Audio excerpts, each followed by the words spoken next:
Hi, I'm Jenni Tooley, and I am on a mission to uncover how artists like myself make their lives work. I have stayed in the shadows. Today I'm talking with my friend, electro-pop goddess Holly Peyton. Holly is a self-taught songwriter and guitarist who performs under the stage name LEV. Holly produces her own work under her independent label, Vintage Lion Records. We're meeting up at Deep Ellum Art Co, located in Dallas's Deep Ellum neighborhood. Dedicated to the creative and native, their facility combines a full bar with indoor and outdoor performance spaces, an art gallery, food trucks, and much more. Call it. Holly, take one. I am so happy that you're here today, Holly. I'm so happy that you had me here. We had lunch, I don't know, it seems like it's almost a year ago now. It's been a while. I think it was like end of last summer-ish. Yeah. Something like that, yeah. And we were just talking, and I had mentioned this series. Yeah. And at that time, it was just this vague idea I had. And you, of course, were very supportive because that is who you are. And after our talk, I was like, I have to have Holly do this. Well, I'm so glad to be a part of it. I love that you're doing that. I mean, it's a really cool thing. I asked you what cookie you wanted.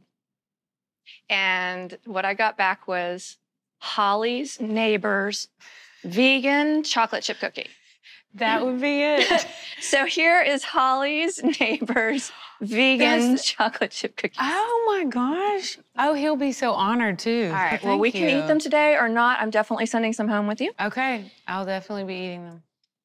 I was thinking about how we met, which is through your band, LEV. Yep. Which I love. Thank you. And when I became familiar with LEV, I was already like, oh, this chick's got something going on. Aww. Because you have you've got yourself put together when you present yourself out in the world. And then on stage, you're awesome. Well, thank you. So tell me more about LEV. Well, Lev is my stage name, and that the name alone means lion in Czechoslovakian. Lions have always been like a really it's like a spirit animal to me. It's something I've always read about them. It's something since I was a kid. Like I've loved anything to do with lions. And then when I came out with, I was like, okay, I'm gonna do this electro-pop, project. I was like, I want a stage name that's simple, that's me, that's just something that I would want to be represented as. And so I started doing some search and found LEV. And so, yeah, that's been me ever since. And is LEV tattooed somewhere on your body? Yeah, but I don't know if the cameras are. No, I'm just kidding. Yes, I have a lion. I had this before I even thought about being LEV. So, yeah, I have a lion tattoo, and yeah, I had that about 2 years before I decided on that name. So, how did you? From all appearances, you have a team of people that work with you. Yeah, I've always had a good team of people working with me, and through the course of me releasing this project, it's changed for sure on the team, but I think it all is happening the way it's supposed to happen, and the right people surround me at the right times, and I could not be more grateful, that is for sure. How did being able to build that team come about? Well, when I first released the project, I had friends that would connect me with certain people that would help connect. They were all connectors. It was like it would start with one person, and then it would go, they would connect me with PR and then A&R, and those people, it was just like a trickle down. And then as, the project released, then, you kind of grow out of certain people, and then, things kind of happened a year ago with some record label stuff. So that kind of dispersed the team that I currently had. And then I took some time after that to kind of recoup, set myself like, okay, what am I gonna do? What kind of team am I gonna get around me now?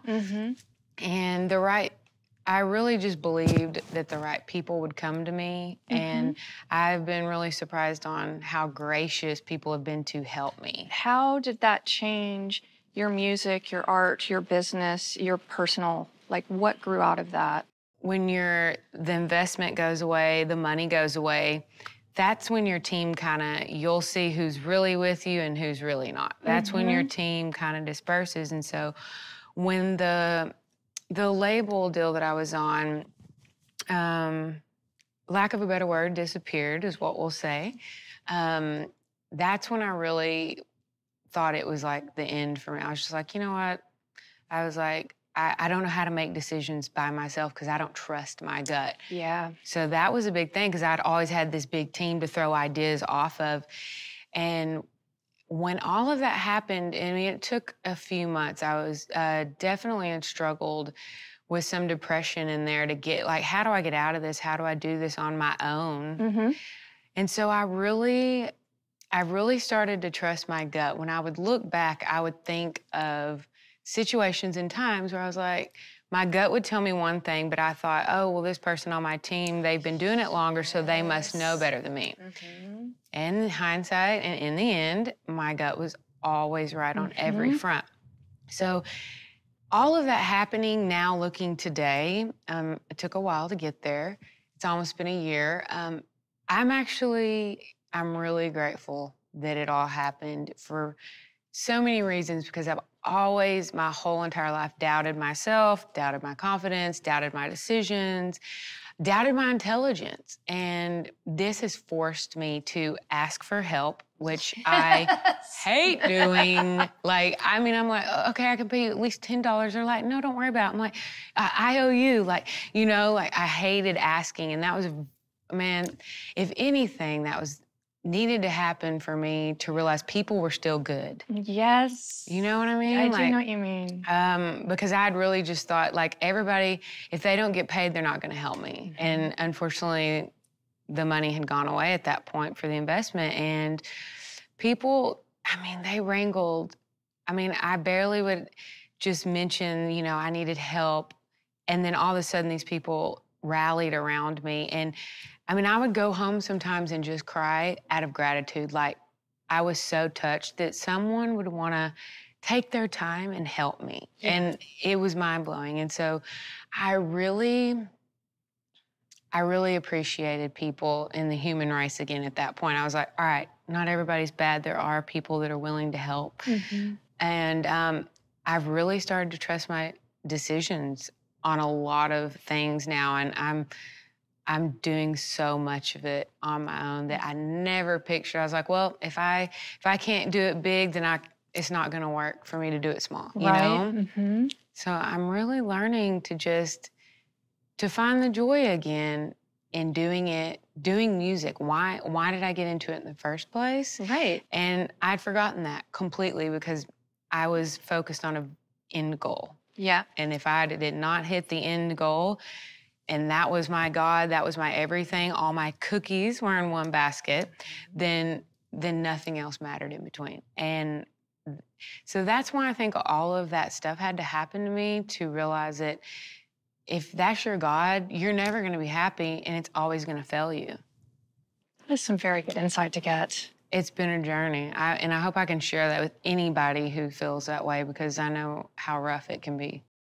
You and I we've talked a lot about food. Yeah. And we've talked a lot about image. Yeah. Because we're both in an industry, both of us in different industries, but industries that look at women and want to see them a certain way. Totally. And I had it in my head, like, that I had to stay skinny and thin, and I had no idea. When I was in my late 30s, early 40s, can you believe I'm saying when I was in my early 40s? When I was in my early 40s, I had gained like 10 or 20 pounds. Yeah. And I thought I was fat. And it didn't occur to me until I went to the doctor and said, hey, what about this weight gain? And the doctor was like, no, you're not even near your target weight yet. And I had no idea that for my whole life, I had really been very underweight, and I never knew it. And that's kind of... It was eye-opening, right? It was. And embracing just like being a normal human being has been a challenge. Yeah, it's tough. It's definitely tough. I've definitely struggled with that for quite some time. especially in this industry, I know people like to say that it's not all about your looks. It's not all about that. People that are, you know, higher up than you and then give you your opportunities sometimes in the industry. But I've been in a lot of situations where it does. I mean, you know, whether people like to admit it, but I think it's changing. It's starting to change a little bit in areas, slowly but surely. I really think that the food thing, honestly, it was a self-hatred thing, I think, because of perfectionism. I think it roots from perfectionism. If I don't do everything perfect, and I can't control everything to be perfect, then it would turn into a self-hatred thing. But it came through a lot of things, but food was definitely one of them because I could control what went into my body. And I never starved myself on a regular basis by any means. I was not bulimic, I was not anorexic. It wasn't that. It was more like, I've got to look good. I don't want to get older in this industry. You know, like, I've got to keep, you know, before a photo shoot, I would definitely not eat like a lot. I would eat like cucumbers with mustard. Yeah, brutal. And then when you actually get on the shoot, you're so tired and you look tired that, you know, you didn't even enjoy the shoot because you're like depleted. And so I had gone through that and being super strict with my diet. And I'll be honest, it really, like, I started to develop a thing where if I would say I had 10 almonds and I was still hungry, like, and I was like, I'm gonna have 5 more. And I would have 5 more, and then I would think, oh man, I just gained 10 pounds. Like, it's like a body dysmorphia thing. And, you know, a lot of people are really private about that, but I'm more than willing to share my story about it because I think it's a real thing among a lot of women, and a lot of women don't even know they have that. They don't even recognize it because it's so a part of society at this point. But I really started noticing it when I really would think legitimately that I just gained 10 pounds in my thighs because I ate, you know, too much of something. And then it just dawned on me one day, I was like, man, this sucks doing this. Like, it's draining. It's taking the life out of me. Exhausting, yeah. It is so exhausting. And for me, like, I really started to find a healthy way for me. Like, I eat plant-based, and that is purely out of health. I am very aware of health and what's in our food now, and I like to keep a healthy life, a healthy body. I mean, for this type of work, it's mind, body, and soul, and body is very important to me from the inside out. And so that was part of my journey, is like recognizing, like, hey, how can I get healthy, not only in my mind, but like everywhere. And so I was really on a journey for that. And I'm not gonna say, oh, it's gone away overnight. It's probably something I'm always gonna struggle with. But I can tell you that I have really found a way for me that's working great. I feel better than I ever have. I don't starve myself for shoots anymore. I just wanna be who I am at this point. And if I am 33 years old in this industry and I'm singing pop music, well, all right, okay? Like, I'm gonna do it. I'm not gonna quit because I'm getting older. So I'm just gonna keep doing it and keep getting healthy in my mind, definitely. Because I'm gonna need it over the long haul. And what is your family life like right now, or what do you envision as your family life looking like? Family, I have a dog and my husband, and I will probably only, have a dog. There won't be any like small humans to add to our family. So Eric and I, we're definitely, my husband, we always say that we're each other's family, and you know, my dog's part of our family, and that's kind of how we want it, and we like it. My project like stuck for me since I wrote it 17 years ago. Oh, wow. It has become basically like, here's my child and I'm finally sending it to college. Yes. And I think that's where my creative energy goes to. Yeah.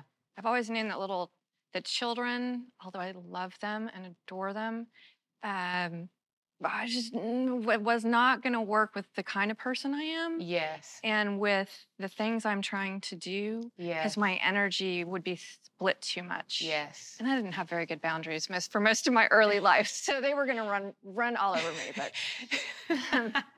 yeah.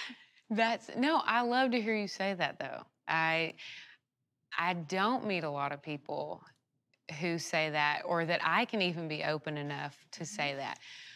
I think being in Texas in general, too, like, it's kind of if you don't want children, that's pretty crazy. And, you know, sometimes it's hard to explain that, you know, to people. But yeah, that's exactly how I feel. I've never imagined it for myself, which I don't think is great to whoever wants to. Again, I do know myself. Yeah. I'm very self-aware of who I am and what kind of parent I would probably be. And I don't think I would want to put a kid through that, man. I'm like, trust me, you don't want that. So I know myself, and I know what I want to do in life. And I'm not going to stop doing any of this until, you know, I'm in a retirement home because I have to be, you know? And so, yeah, I want to just be a free agent and be able to just put my energy into all of it.